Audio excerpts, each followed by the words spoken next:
खुलुमबाय फुंबिलिनि खौराङाव नोंथांमोनखौ बरायहरनाय जाबाय। दिनै आं मोननैसो खौरां लाना फैदों। गिबि खौराङाव दं सानै हौवासाया फुख्रियाव दुगैनो थांनायाव जिउ गोमादों। सनिबारखालि बेलासियाव गवालपारा जिल्लानि दुधनैयाव सानै उन्दैसाया जिउ गोमादों। दुधनैनि न'पारायाव जादों बे जाथाया। फुख्रियाव दुगैनो थांनाय सानै उन्दै गथ'साखौ 14 बोसोर बैसोनि दिमान राभा आरो रहित राभा होननानै मिथिनाय जादों। दायो एसडिआरएफ आरो पुलिस बिफाननि गोख्रों नाजानायाव सानै उन्दै गथ'सानि गोथै सह'खौ बोखांनो हाबाय। नैथि खौराङाव दं दुलाराय मुलुगजों लोगोसे क'क्राझारावबो जगन्नाथ रथ जात्रा खुंदों। बे रथ जात्राया भगबान जगन्नाथनो बावनाय मोनसे बोसोरारि रथ फोरबो, जायखौ भगबान बिष्णुनि अबतार होननानै मिथिनाय जायो। सिबियारिफोरा फोथायोदि जाय सुबुङा रथ जात्रायाव बाहागो लायो आरो इसोरनि रथखौ लाना थाङो, बियो 100 यज्ञ खालामनाय बादि रोखोमसे गुन मोनो।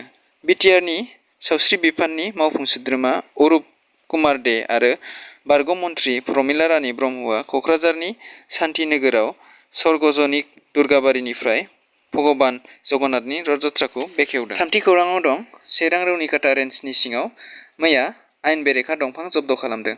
रौनिकाटा रेन्जनि सिङाव थानाय थाइखाजरा सालगुनाय गामियाव एसएसबि आरो रौनिकाटा रेन्ज बेंटल बिट, देवस्रि बिट आरो सान्तिपुर बिट मावख'नि हाग्रा रैखाथि बिफाननि सरकारि मावसुमाफोरा जथायै गोख्रों सिग्रोमनायनि गेजेरजों गोबां रांनि बेसेन गोसा दंफां काट हमनो हादों। ब्रैथि खौराङाव दं बर' आइजो लावदां बसुमतारीखौ जिनाहारि खालामनानै बुथारग्रा दायनिगिरिखौ पुलिसआ हमबाय।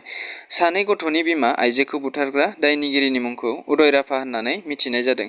मिथिनाय बादिब्ला लावदां बसुमतारीखौ जिनाहारि खालामनानै बुथारग्रा दायनिगिरि आरो बुथारजाग्रा लावदां बसुमतारीजों नांलायनाय जादोंमोन। जाउनाव मोनायाव फैनानै दायनिगिरि उदय राभाया लावदां बसुमतारीखौ गोदोना हास्रोदनानै बुथारदोंमोन। भुगिनांनाय नखरनि दाबि बादियै पुलिसनि गोख्रों सिग्रोमनायाव दायनिगिरि उदय राभाया मैया गावखौनो गथायदों पुलिसनि आखायाव। दिनैनि खौराङा एसेनोसै, गोजोन्थों।